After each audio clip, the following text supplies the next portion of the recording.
Hello friends, नमस्कार। मैं प्रियंका स्वागत करती हूँ आप सभी का आपके अपने चैनल टारगेट टीचर जॉब में। फ्रेंड्स, इस वीडियो में हम देखेंगे डीएलएड थर्ड सेमेस्टर का हिंदी विषय और ये है आपका पवन सीरीज, जिसमें हम बहुविकल्पीय प्रश्न पढ़ चुके हैं और अब हम देखेंगे अति लघुत्तरीय प्रश्न। तो अति लघुत्तरीय प्रश्न में आपका एक पार्ट फिनिश हो चुका है, ये आपका दूसरा पार्ट है। निम्नलिखित वाक्यांशों के लिए एक शब्द लिखिए जिसका कोई शत्रु ना हो, ना करने योग्य कार्य, जल थल दोनों में चरने वाला। तो इनके लिए हमें एक शब्द लिखने, यानी कि वाक्यांश के लिए एक शब्द। तो वाक्यांश क्या है? जिसका कोई शत्रु ना हो, यानी कि आजाद शत्रु उसको हम कहते हैं। ना करने योग्य कार्य आकरणीय, जल थल दोनों में रहने वाला, चरने वाला, उभयचर। निम्न निबंध शिक्षण की कोई दो विधियां लिखिए, प्रश्नोत्तर विधि और खेल विधि। निबंध शिक्षण की ये दो विधियां हैं। पाठ्य पुस्तक के प्रकार बताइए। पाठ्य पुस्तक के दो प्रकार हैं, सूक्ष्म अध्ययन संबंधी पुस्तकें और विस्तृत अध्ययन संबंधी पुस्तकें। पाठ्य पुस्तक के दो प्रकार हैं, सूक्ष्म अध्ययन संबंधी पुस्तकें और विस्तृत अध्ययन संबंधी पुस्तकें। एक अच्छी पाठ्य पुस्तक में क्या क्या गुण होते हैं? सार्थकता होती है और शुद्धता होती है। एक अच्छी पाठ्य पुस्तक में सार्थकता होती है और शुद्धता होती है। आगे हम देखेंगे, पाठ्य पुस्तक के दोषों पर प्रकाश डालिए। दोषपूर्ण पुस्तकें वह होती हैं जो प्रयोजनहीन होती हैं और जो नीरस होती हैं। यानी कि कोई अगर पुस्तक दोष युक्त है तो उसमें ये चीज़ें पाई जा सकती हैं जिसका कोई प्रयोजन नहीं होगा, यानी कि वो बिना उद्देश्य की होगी और जो कि पढ़ने में बिल्कुल नीरस लगेगी। भाषाई कौशल कितने होते हैं? भाषाई कौशल 4 होते हैं। भाषाई कौशल 4 होते हैं, जिसमें सुनना, बोलना, पढ़ना, लिखना ये आता है। सुबोपाली जिसे हम हिंदी में कहते हैं। भाषा के कोई दो रूप बताइए। मातृभाषा और सांस्कृतिक भाषा। भाषा के मुख्य घटक क्या हैं? भाषा के मुख्य घटक हैं व्याकरण, भाषा विज्ञान और भाषा कौशल। ये भाषा के मुख्य घटक हैं। भाषा के मुख्य तत्व क्या है? भाषा के मुख्य तत्व हैं अभिव्यक्ति, भाव एवं विचार। भाषा के कितने रूप होते हैं? औपचारिक भाषा और अनौपचारिक भाषा। औपचारिक और अनौपचारिक। भाषा की कोई एक प्रमुख विशेषता बताइए। भाषा स्थूलता से सूक्ष्मता और अप्रौढ़ता से प्रौढ़ता की ओर बढ़ती है। भाषा विकास के कोई दो अंग बताइए। भाषा के विकास के अंग है शब्द भंडार और वाक्य विन्यास।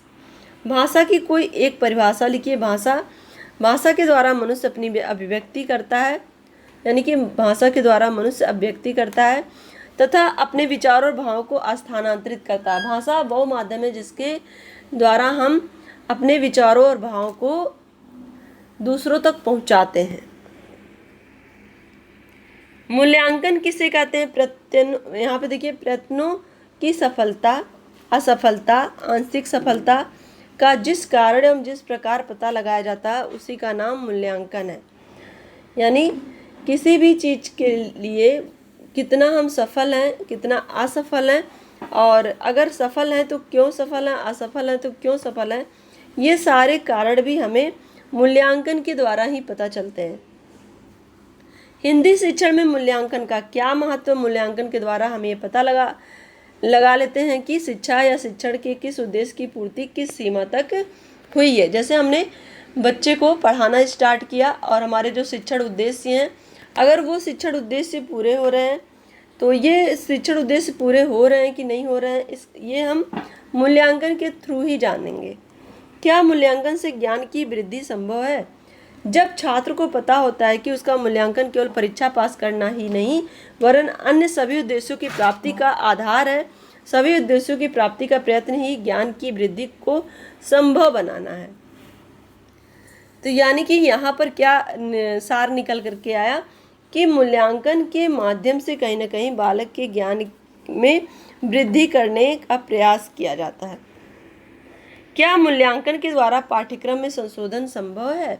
मूल्यांकन के द्वारा पाठ्यक्रम के सबल और निर्बल बिंदुओं का ज्ञान होता है। इसके आधार पर कुछ निरर्थक तथ्यों को निकालकर पाठ्यक्रम में पठन विधियों में संशोधन किया जाना संभव है। यानी कि मूल्यांकन के माध्यम से ही हमें ये पता चलता है कि कौन सा पार्ट बालक के लिए अधिक उपयोगी है और कौन सा नहीं है, उसी के अकॉर्डिंग ही जो बालक के लिए पाठ्यक्रम आवश्यक है वो रखा जाता है, नहीं तो फिर संशोधन के माध्यम से उस पाठ्यक्रम के जो पार्ट उपयुक्त नहीं होते उसको निकाल दिया जाता है। क्या मूल्यांकन वर्गीकरण करने में सहायक है? यह ज्ञात है कि सभी छात्र सभी दृष्टियों से एक जैसे नहीं होते हैं। मूल्यांकन के द्वारा क्षैतिज तथा उदग्र दो प्रकार से वर्गीकरण करना संभव निदान किया जा सकता है तथा भविष्य के लिए कार्यक्रम बनाया जा सकता है। यानी कि मूल्यांकन के माध्यम से हमें उन कमियों का पता चलता है जो बालकों में उनके आगे बढ़ने की दशा को रोक देती हैं। तो एक तरह से यहाँ पे मूल्यांकन के माध्यम से बालक में इम्प्रूवमेंट भी देखा जाता है और साथ में उनकी जो कमियां होती हैं उसको दूर करने का प्रयास भी किया जाता है। मूल्यांकन की प्रक्रिया का विश्लेषण कीजिए। इस प्रक्रिया के अंतर्गत मूल्यांकन के साधनों, उद्देश्य प्राप्ति हेतु परिस्थितियों का निर्माण तथा शिक्षण उद्देश्यों का निर्धारण 3 बातों को सम्मिलित करते हैं। यानी कि मूल्यांकन के लिए कौन सा साधन उपयोगी है, उद्देश्य प्राप्ति हेतु परिस्थितियों का निर्माण हो रहा है कि नहीं, शिक्षण उद्देश्यों का निर्धारण भी जरूरी है। तो इन 3 बातों को सम्मिलित किया जाता है मूल्यांकन की प्रक्रिया का विश्लेषण करने के लिए। मूल्यांकन द्वारा छात्रों के व्यवहार में परिवर्तन की दिशा तय कीजिए। रुचियों मनोवृत्तियों का विकास, छात्रों की चिंतनशीलता, अर्जित ज्ञान में वृद्धि। यानी कि बालक के व्यवहार में किस तरह से परिवर्तन हो, ये हम मूल्यांकन के माध्यम से ही देख सकते हैं, क्योंकि हर बालक की रुचि, हर बालक की मनोवृत्ति, हर बालक का चिंतन और उसमें ज्ञान अर्जित करने की योग्यता अलग अलग होती है। तो मूल्यांकन के माध्यम से सबसे पहले हम निर्धारण करते हैं कि किस तरह से बालकों में, कौन से बालकों में कितना मुझे मेहनत करने की आवश्यकता है, एक तरह से टीचर को कितना मेहनत करने की आवश्यकता, उसी के हिसाब से शिक्षक अपने छात्रों पर मेहनत करता है, यानी कि उन पर ध्यान देता है, उनकी जो भी कमियां हैं उनको दूर करता है। शिक्षण उद्देश्यों की प्राप्ति के लिए कौन सी परिस्थितियाँ निर्मित की जानी चाहिए? जो शिक्षण उद्देश्यों से संबंधित हो, जो विद्यार्थियों की रुचि के अनुरूप हो और जो विद्यार्थियों के शैक्षिक स्तर, योग्यता तथा क्षमता के अनुरूप हो। तो यहाँ पर ये शिक्षण उद्देश्यों की प्राप्ति के लिए ये परिस्थितियाँ होनी चाहिए, यानी कि बिल्कुल छात्र के अनुकूल परिस्थितियाँ बना करके छात्रों में जो भी कमियाँ उसको दूर करके उसको आगे बढ़ाने का प्रयास करना चाहिए। अभिव्यक्ति से आपका क्या अभिप्राय है?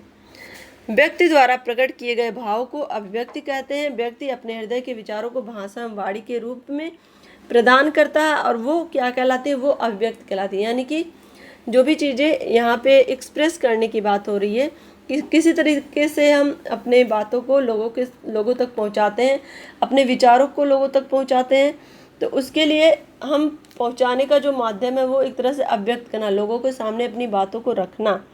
तो हम कैसे रखते हैं? भाषा के माध्यम से, अपने वाणी के माध्यम से हम अभिव्यक्त करते हैं अपने विचारों को। तो आज के लिए बस इतना ही। वीडियो पसंद आई होगी तो लाइक करिएगा, चैनल पे नए होंगे तो सब्सक्राइब जरूर कर लीजिएगा। मिलते हैं दोस्तों नेक्स्ट वीडियो में, और आपके लिए लिंक डिस्क्रिप्शन में भी है। और अगर आप पढ़ना चाहते हैं, डिटेल स्टडी के क्लासेस देखना चाहते हैं जहाँ पे आपको कोई भी कन्फ्यूजन है, तो आप चैनल की प्लेलिस्ट में जा करके भी अपनी कन्फ्यूजन को दूर कर सकते हैं। तो दोस्तों मिलते हैं नेक्स्ट वीडियो में। Take care, bye bye, love you all, जय हिंद।